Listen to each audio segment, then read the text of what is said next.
સફળતાના સોનેરી સૂત્રો. શિક્ષણ, લેખક અને સમાજ. શિક્ષણ એ આજીવિકાના સાધન તરીકે હોય તો એ એક કલા છે.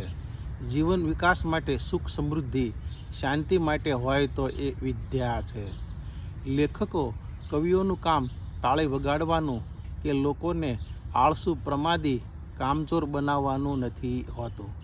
સમાજ વ્યવસ્થા અને સમાજની ચૂંટેલી ચેતનાને જાગૃત, જગાડવાનું અને પ્રેમ, આદર આપી ચમકાવવાનું હોય છે. પુસ્તકાલયો અને પુસ્તકો જ દુનિયામાં વિરલાઓ, મહાત્માઓ, સંતો, પરાક્રમીઓ, લીડર અને જ્ઞાનીઓ પેદા કરે છે, જીવન ઘડતર કરે છે. પ્રકરણ 2. અવનવી સફળતા શિખર સર કરવા.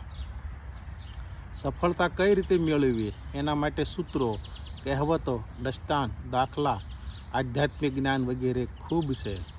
નિષ્ફળતા વખતે કેવું વર્તન કરવું એ એક પડકાર છે. મનોસ્થિતિ, મનોબીમારી, મનોરોગ, નબળું મન નિષ્ફળતા છે.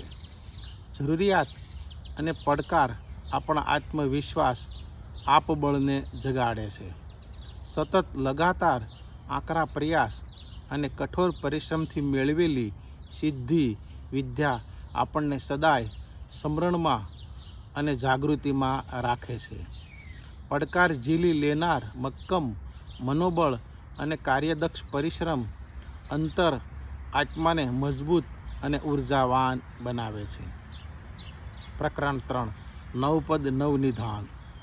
સૂર્યનારાયણ વિના જીવસૃષ્ટિ અસંભવ છે, તેમ ધર્મ આચરણ વિના સુખ, શાંતિ, સમાધિ, ધ્યેય, ધ્યાન અને સદબુદ્ધિ અશક્ય છે. આધ્યાત્મિક જ્ઞાન વિના પણ અશક્ય છે. ચારિત્ર, તપ, સંયમ એ નવપદ નવનિધાન સ્વરૂપ છે. ઈચ્છાઓને પંપાળા કરવાને બદલે એને પૂરી કરવા માટે કામે લાગી જાઓ. કાર્યદક્ષ વિનાની સૌંદર્ય, દેહ શોભા નકામી જ છે.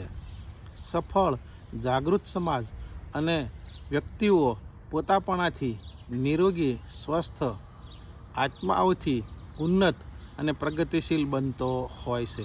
અસ્તુ. વિનુ સુતરિયાના જાજા હેતથી. જય શ્રી સચ્ચિદાનંદ.